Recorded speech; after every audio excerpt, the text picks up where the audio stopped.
नमस्कार मित्रांनो, योगदान फाउंडेशनच्या यूट्यूब चॅनलवर आपलं स्वागत आहे।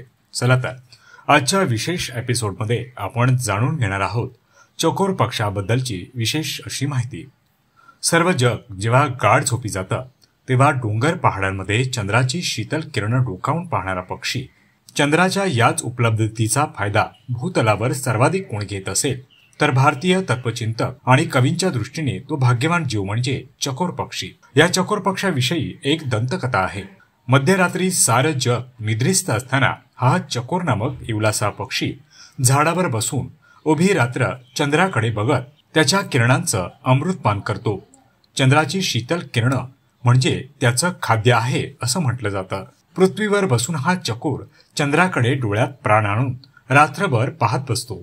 चंद्रावर तो एकतर्फी प्रेम करतो असं त्याचं वर्णन भारतीय साहित्यामध्ये आढळून येतं। खरं पाहता भूतलावरील हजारो पक्ष्यांच्या जातींपैकी चकोर हाही एक इवलासा जीव। इटालिक भाषेतील फॅसिएनिडी अर्थात मयूर कुळातील एव्हेज या वर्गातील हा छोटासा पक्षी आहे। त्याच्या अधिवासाच्या विशिष्ट पद्धतींमुळे तो शास्त्रज्ञांपेक्षाही जास्त भावूक भारतीय दृष्ट्या कवींना अधिक भावला गेला। ऋग्वेद या ग्रंथातही या पक्षाचा उल्लेख आढळून येतो। या संदर्भावरून त्याचे प्राचीन काळापासूनचे अस्तित्व आपल्या लक्षात येते। इतर पक्ष्यांप्रमाणेच तोही कीटकांवरच आपली गुजराण करतो असे विज्ञान सिद्ध करते। मग चंद्रासाठी झुरण्याचं आणि त्याच्या प्रकाश किरणांवरचं मन भरण्याचं मिथक जनमानसात कसं बरं पेरलं गेलं असेल असाही प्रश्न निर्माण होतो। या चकोराचा अधिवास हा मानवी वस्त्यांपासून दूर असणाऱ्या डोंगर पहाडांमध्ये आहे, त्यामुळे तो सहजासहजी कुणाच्या दृष्टीस पडत नाही। शिवाय रात्री चंद्राच्या प्रकाशात तो उपजीविकेसाठी भटकंती करतो असे पक्षी विज्ञान सांगते।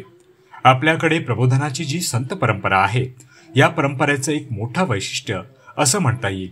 संत ज्ञानेश्वर महाराजांपासून संताधिकांनी त्यांच्या प्रबोधन मांडणीत लोकसमजुतीसाठी तत्कालीन समाजाचे चित्रण किंवा तत्कालीन समाज जीवनातील प्रतिमांचा समावेश साहित्यात आवर्जून केला आहे। निसर्गातील प्रतिमा यांनी उपमेच्या स्वरूपात ताकदीने मांडली आहेत।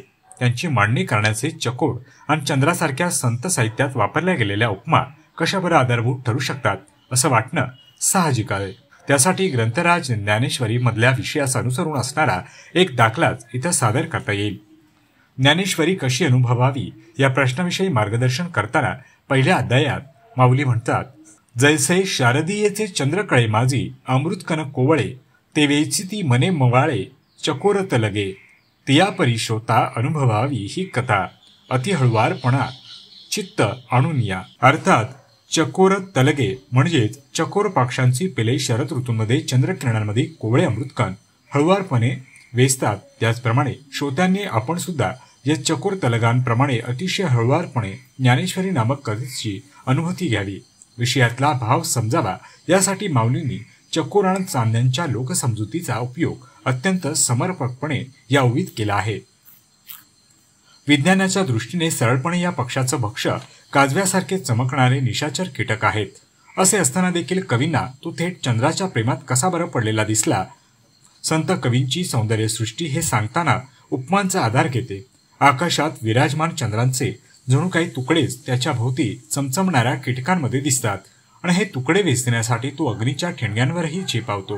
म्हणजे चंद्रावरील अतूट प्रेमापोटी तो प्रसंगी अग्नीचंही भक्षण करतो। इतकी अविचल श्रद्धा आपण स्वीकारलेल्या ध्येयावर किंवा आपल्या ध्यासावर असावी अशी उपमा ही संतांची दृष्टी देते। त्यामुळे चंद्राच्या प्राप्तीसाठी अहोरात्र झुंजणारा हा जीव रूपक बनून संतांचा संदेशवाहक बनतो। मुख्य ध्यास सोडून त्याच्या आड येणाऱ्या लोकसमजुतीच्या चिकित्सेच्या भानगडीत संत श्रेष्ठ पडत नाहीत। तीच ऊर्जा आणि तेच उदाहरण ते इतरांचा ध्यास आपल्या ध्यासात परावर्तित करण्यासाठी समर्पक उदाहरण म्हणून वापरतात। शारंगघर पद्धती नामक एका संस्कृत ग्रंथातही चकोराचे स्थान आहे। या पक्षाला लोकसमजुतीवरून चंद्रिका जीवन आणि चंद्रिका पायी हे नामविधानही पडले असावे। चकोराला विषयदर्शक नमू मृत्यो याही नावाने ओळखले जाते। चकोर पक्षासमोर विषमिश्रित अन्न ठेवले गेल्यास त्याचे नेत्र आपोआप लालबुंद होऊन त्याचा मृत्यू होतो अशी ही वदंता आहे। या कारणामुळे पूर्वी राजांजवळ या पक्षाला स्थान मिळाले असावे। लोकसमजुतीचा बाऊ करून स्वतःला त्रास करून घेण्याऐवजी संताधिकांनी या वदंतांचे रूपांतर प्रबोधनाच्या सूत्रांमध्ये केले आहे। हेच त्याचे जनमानसांवर असलेले अनंत उपकार आहेत. तर मित्रांनो, ही माहिती तुम्हाला कशी वाटली हे आम्हाला कमेंटमध्ये नक्की कळवा. आणि योगदान फाउंडेशनच्या यूट्यूब चॅनलवर जर आपण नवीन असाल तर चॅनलला सबस्क्राईब करायला विसरू नका.